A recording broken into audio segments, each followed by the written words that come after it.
തൃണമൂൽ കോൺഗ്രസ് അനിവാര്യമായ പിളർപ്പിലേക്കാണ് പോകുന്നത്. അതിൻ്റെ തകർച്ച നേരത്തെ സംഭവിച്ചു കഴിഞ്ഞു. ഉള്ള ജീവനും കൊണ്ട് ഇങ്ങനെ മരണശയ്യയിൽ കിടക്കുന്ന തൃണമൂൽ കോൺഗ്രസ് ഇനി പിളരുക എന്നതാണ് മമതയ്ക്ക് സഹിക്കാൻ കഴിയാത്ത അവസ്ഥയിലേക്ക് കാര്യങ്ങൾ കൊണ്ടെത്തിക്കുന്നത്. അല്ലെങ്കിൽ തന്നെ അവർ ഏതാണ്ട് സമനില തെറ്റിയ അവസ്ഥയിലാണ്.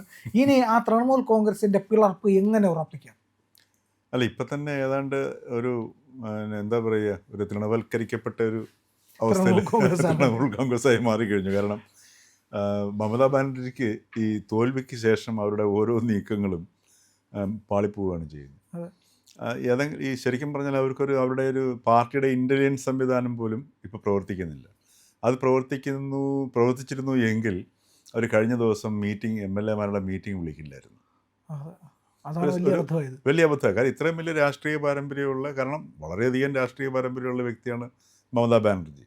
അപ്പോൾ അത്രയും വലിയ രാഷ്ട്രീയ പരിചയമുള്ള പരിചയ സമ്പന്നയായ മമതാ ബാനർജി സ്വന്തമായിട്ട് ഒരു പാർട്ടി CPM-നെ പോലെ ഉള്ള ഒരു കുത്തകയായിരുന്ന പശ്ചിമ ബംഗാളിൽ കഴിഞ്ഞ 15 വർഷം നയിച്ച് ഇത്രയും വലിയ അനുഭവ സമ്പത്തുണ്ടായിട്ട് എന്തുകൊണ്ട് അവർ ആ MLA-മാരുടെ മീറ്റിംഗ് വിളിച്ചു കൂട്ടി എന്നുള്ളത് ഇപ്പോഴും നമുക്ക് മനസ്സിലാവുന്നില്ല. കാര്യം വിളിച്ചു കൂട്ടുന്നതിന് മുമ്പ് തന്നെ മാധ്യമങ്ങളെല്ലാം പറഞ്ഞിരുന്നു, ഇതിനകത്ത് ഇത് മമതയുടെ ശക്തിയുടെ ഒരു തെളിവായിട്ട് മാറും ഈ മീറ്റിംഗ്, എത്ര MLA-മാർ വരും. പക്ഷേ എന്നാലും 20 MLA-മാർ കൂടുതലെത്തുമെന്നാണ് പലരും പ്രതീക്ഷിച്ചിരുന്നത്. പക്ഷേ 80 MLA-മാരുള്ളതിൽ 20 MLA-മാർ മാത്രമാണ് പങ്കെടുത്തത്.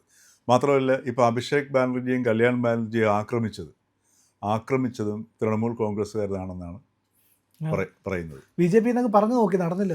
പക്ഷേ സാധ്യതയുണ്ട്.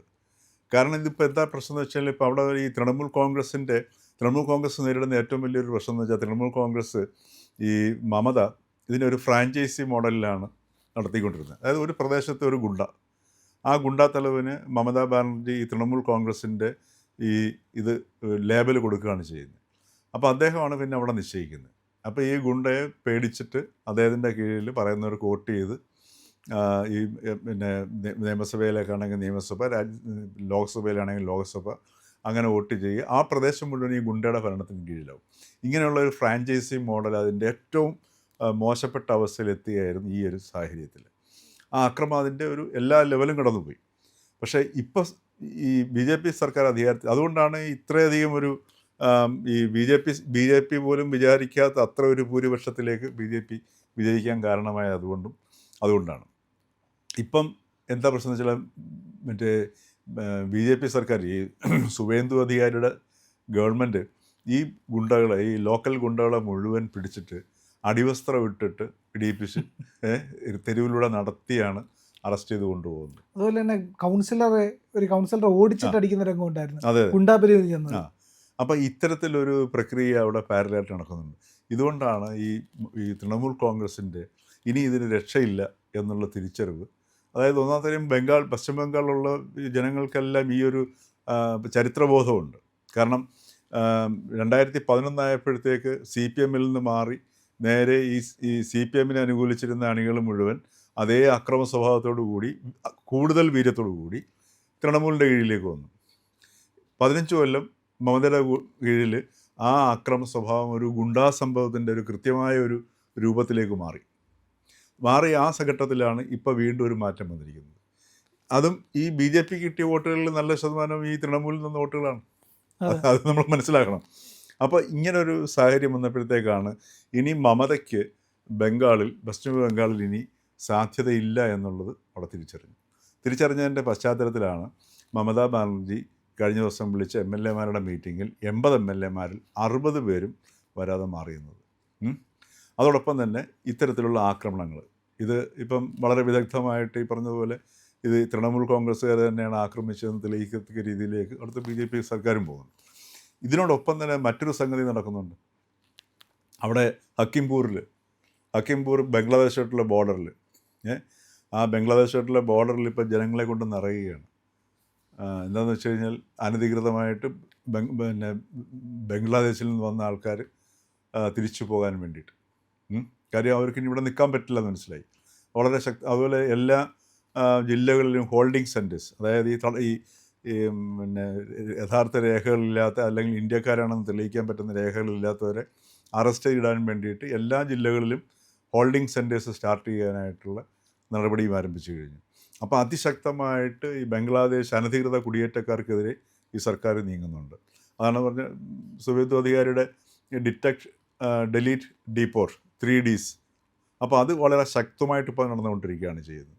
അപ്പോൾ അതുകൊണ്ടാണ് ഈ ഹക്കിംപൂരിൽ ഇത്രയധികം സംഗതി ഉണ്ടാകുന്നത്. അതോടൊപ്പം തന്നെ ഈ പറഞ്ഞതുപോലെ ബംഗ്ലാദേശിൻ്റെ പിന്നെ ബോർഡറിൽ ഈ മമതാ ബാനർജിയാണ് ഏതാണ്ട് 800 കിലോമീറ്റർ സ്ഥലത്ത് ഈ വേലി കെട്ടുന്നതിന് തടസ്സമായിട്ട് നിന്നിരുന്നത്. അപ്പോൾ ആ തടസ്സം ഒഴിവാക്കിക്കൊണ്ട് വീണ്ടും ആ പ്രദേശത്തേക്കുള്ള വേലി കെട്ടാനുള്ള ശ്രമങ്ങളുടെ ആദ്യ നടപടികൾ ആരംഭിക്കുന്നു. അപ്പം മൊത്തത്തിൽ വെസ്റ്റ് ബംഗാളിൽ ആകെ മാറിമറിയുകയും അവിടെ ഈ 2 വിഭാഗമായിട്ട് ഇങ്ങനെ മാറുകയും ചെയ്യുന്നൊരവസ്ഥയാണ് കാണുന്നത്. മതപരമായിട്ട് ഒരു വളരെ വ്യക്തമായിട്ടുള്ള ഡിവൈഡ് വരുന്നുണ്ട്. അപ്പോൾ അവിടെയാണ് ഈ 80 MLA-മാർ, ഈ 80 MLA-മാരുടെ നിലപാടുകളാണ് ഇനി നമുക്കറിയേണ്ടത്. അത് ഏത് രൂപത്തിലേക്ക് മാറും? ഇപ്പോൾ തൃണമൂലിലെ ഈ പറഞ്ഞതുപോലെ ഇപ്പം ഈ BJPക്ക് ഇത്രയധികം ഒരു പിന്തുണ അല്ലെങ്കിൽ സീറ്റ് കിട്ടാൻ കാരണം ഈ പറഞ്ഞതുപോലെ ബംഗ്ലാദേശ് കുടിയേറ്റം പ്രശ്നം ഉയർത്തിക്കാട്ടിക്കൊണ്ട് തന്നെയാണ്. അപ്പോൾ അതുപോലെ തന്നെ ഈ മുസ്ലിം ജനസംഖ്യയും സമാന്തരമായിട്ട്, ഹിന്ദുക്കൾക്ക് സമാന്തരമായിട്ട് വളർന്നുകൊണ്ടിരിക്കുകയാണ്. ഏതാണ്ട് 35% ഇപ്പം ഉണ്ടെന്നാണ് കരുതപ്പെടുന്നത്. സെൻസസിൻ്റെ അടിസ്ഥാനത്തിൽ 2011 സെൻസസിൻ്റെ കണക്ക് ഇപ്പം നിലവിലുള്ളൂ. അപ്പോൾ അത് തന്നെ വെച്ച് നോക്കുമ്പോൾ 27% മുസ്ലിങ്ങൾ 2011 ഇപ്പോൾ അത് മാറി ഒരു 35% മുസ്ലിം ജനസംഖ്യ ഉണ്ടാവും എന്നാണ് പറയുന്നത്. അപ്പോൾ ആ ഒരു ഡിവൈഡും ഇപ്പോൾ അവിടെ വെസ്റ്റ് ബംഗാളിൽ സംഭവിച്ചുകൊണ്ടിരിക്കുകയാണ്. അതിനി ഏത് രീതിയിലേക്കാണ് വികസിക്കുക എന്നുള്ളതാണ് നമ്മൾ കണ്ടറിയേണ്ടിയിരിക്കുന്നത്. കാര്യം അത് BJPയിലേക്ക് വരാനുള്ള സാധ്യത കുറവാണ്. നേരത്തെ ആയിരുന്നെങ്കിൽ CPM-ൽ നിന്ന് ഈ ഹിന്ദുസും അതോടൊപ്പം തന്നെ മുസ്ലിങ്ങളും ഒരേപോലെ തന്നെ തൃണമൂൽ കോൺഗ്രസിൻ്റെ കീഴിലേക്ക് പോകുന്ന കാഴ്ചയാണ് നമ്മൾ കണ്ടത്. പക്ഷേ ഇപ്പം നമ്മൾ കണ്ടത് ഈ ഒരു ഡിവൈഡ് ശരിക്കും അവിടെ വന്നിട്ടുണ്ട്. ഹിന്ദു സമൂഹം BJPയുടെ പിന്നിലേക്ക് അണിനിരക്കുകയും അതോടൊപ്പം തന്നെ മുസ്ലിം സമൂഹം ഈ പറഞ്ഞതുപോലെ ഒരു തൃണമൂലിൻ്റെ കീഴിലായിരുന്നത്. അപ്പോൾ അതിനകത്ത് നല്ലൊരു ശതമാനം ഈ പറഞ്ഞ 80 MLA-മാർ റെപ്രസെൻ്റ് ചെയ്യുന്നുണ്ട്. അപ്പോൾ അവർ ഇനി ഏത് ഒരു രാഷ്ട്രീയ നിലപാടിലേക്കാണ് പോകുന്നത്? ഒരു പുതിയ രാഷ്ട്രീയ പ്രസ്ഥാനം അവിടെ ഉടലെടുക്കുമോ?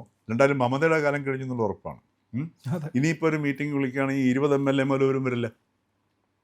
അവിടെയാണ് ഈ മമതയുടെ ഈ കാലം കഴിയുമെന്നുള്ളത് മനസ്സിലാക്കുന്നത്. പിന്നെ മാത്രമല്ല മമതയ്ക്കും പ്രായമായി വരുന്നു അല്ലേ? അപ്പോൾ 70 വയസ്സ് കഴിയുകയോ അല്ലേ, കഴിഞ്ഞ അവസ്ഥയിലേക്ക് എത്തി നിൽക്കുന്നു. അപ്പോൾ എല്ലാ കാരണങ്ങൾ കൊണ്ടും മമതയുടെ കാലം കഴിയുകയാണ്. അപ്പോൾ ഇനി വെസ്റ്റ് ബംഗാളിലൊരു പുതിയ ഒരു രാഷ്ട്രീയ സഖ്യമോ അതല്ലെങ്കിൽ ഇപ്പോൾ ഉദാഹരണത്തിന് ഇപ്പം CPM-ൻ്റെ അവസ്ഥയും വളരെ പരിതാപകരമാണ്, കോൺഗ്രസിൻ്റെ അവസ്ഥയും പരിതാപകരമാണ്. പിന്നെ അവിടെ ചില ഇൻഡിപെൻഡൻ്റ് ആയിട്ടുള്ള ചില സംഗതികളൊക്കെ ഉണ്ട്. അപ്പോൾ അവരൊക്കെ ഇനി എങ്ങനെ ഇതിലേക്ക് ഒരു പുതിയ പ്രസ്ഥാനമായിട്ട് രംഗപ്രവേശം ചെയ്യുമോ എന്നൊക്കെ ഉള്ളതാണ് നമുക്കിനി കണ്ടറിയേണ്ടത്. അപ്പം ബംഗാൾ ഇനി വരും ദിവസങ്ങളിൽ വളരെയധികം എന്താ പറയുക, ഒരുപാട് നമുക്ക് അപ്രതീക്ഷിതമായ പല സംഗതികളും നമുക്ക് കാണാൻ പറ്റുന്ന അല്ലെങ്കിൽ സംഭവിക്കാൻ പറ്റുന്ന ഒരു പശ്ചാത്തലമായിട്ട് മാറിക്കൊണ്ടിരിക്കുകയാണ്. അപ്പോൾ അവിടെ തന്നെ ഇപ്പം തന്നെ ആരംഭിച്ചു കഴിഞ്ഞു. അതുപോലെ തന്നെ ഈ അനധികൃത കുടിയേറ്റക്കാരുടെ ബംഗ്ലാദേശിലുള്ള മടങ്ങിപ്പോക്കും അതേപോലെ അവരെ അറസ്റ്റ് ചെയ്യുന്ന സംഗതികളും ഒക്കെ അതോടൊപ്പം തന്നെ വളരെ ഈ പിന്നെ ഏത് നിമിഷം വേണമെങ്കിലും ഒരു മതത്തിൻ്റെ പേരിലൊരു പൊട്ടിത്തെറി ഉണ്ടാകുന്നൊരു സാഹചര്യവും പശ്ചിമ ബംഗാളിൽ ഉടലെടുത്ത് വരുന്നുണ്ടെന്നുള്ളത് നമുക്ക് വിസ്മരിക്കാൻ പറ്റത്തില്ല. പക്ഷേ അപ്പം മമതയുടെ അവസ്ഥ ഇനി എന്താവും എന്നുള്ളതാണ്. മമതയുടെ അവസ്ഥ ഇനി എന്താവാനാണ്? മമത ഇനി പറഞ്ഞ 3 തവണ മുഖ്യമന്ത്രിയായിട്ട് ഇരുന്ന് ഭരിച്ചു. ഇനിയിപ്പം പിന്നെ മാത്രമല്ല ഇനിയിപ്പോൾ ഇന്ത്യ മുന്നണിയിലേക്ക് പോയിട്ട് വലിയ കാര്യമില്ല. ഇപ്പോൾ ബംഗാളിൽ മമതയുടെ ഉണ്ടായിരുന്ന ഒരു പ്രാധാന്യം എന്ന് പറഞ്ഞു കഴിഞ്ഞാൽ പലരും പറയുകയുണ്ടായിരുന്നു ഇന്ത്യ മുന്നണി രൂപപ്പെട്ട സമയത്ത് മമതയെ അതിൻ്റെ മുമ്പിലേക്ക് കൊണ്ടുവരണം എന്ന് പറയുകയുണ്ടായി അല്ലേ? അപ്പോൾ അതെന്തുകൊണ്ടാണെന്ന് വെച്ചാൽ ബംഗാളിലുള്ള മമതയുടെ ഒരു സ്വാധീനം കണ്ടിട്ടാണ്. ഇപ്പോൾ ബംഗാളിലും മമതയുടെ സ്വാധീനം പോയി. ഇപ്പോൾ ദേശീയ രാഷ്ട്രീയത്തിൽ നിന്ന് ഈ പറഞ്ഞതുപോലെ ഈ മമത അപ്രസക്തമായിരിക്കുകയാണ്. ഇനിയിപ്പോൾ അതിൻ്റെ ഒരു നേതൃത്വ സ്വഭാവത്തിലേക്കോ അല്ലെങ്കിൽ സ്ഥാനത്തേക്കോ വരികയും അസാധ്യമാണ്. കാരണം സ്വന്തം നാട്ടിൽ തട്ടകം പൊളിഞ്ഞു പോയില്ലേ അല്ലേ? അതെ. അപ്പോൾ അതുകൊണ്ട് ദേശീയ രാഷ്ട്രീയത്തിൽ നിന്ന് പോലും പിന്നെ രാഷ്ട്രീയമാണ് നമുക്ക് പറയാൻ പറ്റില്ല എങ്കിലും മമതയുടെ ഒരു ഡിക്ലൈൻ, ഒരു ഒരു ഒരു ഒരു തകർച്ചയാണ് നമ്മളിപ്പോൾ കാണുന്നത്. ഇനി ഒരു പുതിയൊരു സംഭവം ബംഗാളിൽ രൂപപ്പെടാനുള്ള നല്ല സാധ്യതയുണ്ട്. എന്തുകൊണ്ടെന്ന് വെച്ചാൽ ഈ മതപരമായ ഒരു ഒരു ഒരു വിഭാഗീയത അവിടെ രാഷ്ട്രീയത്തിൽ സംഭവിച്ചിട്ടുണ്ട് എന്നുള്ളതിൻ്റെ പേര്.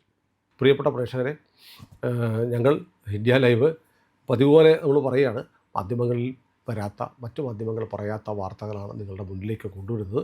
ഇത് പറയാൻ ഞങ്ങൾക്ക് പ്രേരണയും ശക്തിയും നിങ്ങളാണ്. നിങ്ങൾ ഞങ്ങളുടെ കൂടെ ഉണ്ടാവണം. ഞങ്ങളുടെ ചാനൽ സബ്സ്ക്രൈബ് ചെയ്യണം.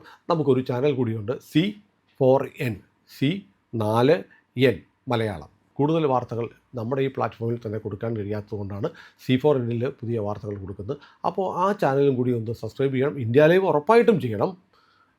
C4N കൂടെ, C4N, C എന്ന് പറഞ്ഞാൽ ക്രെഡിബിൾ, ഫോർ എൻ നേഷൻ, രാജ്യം. നമ്മുടെ രാജ്യത്തിന് വേണ്ടിയാണ്.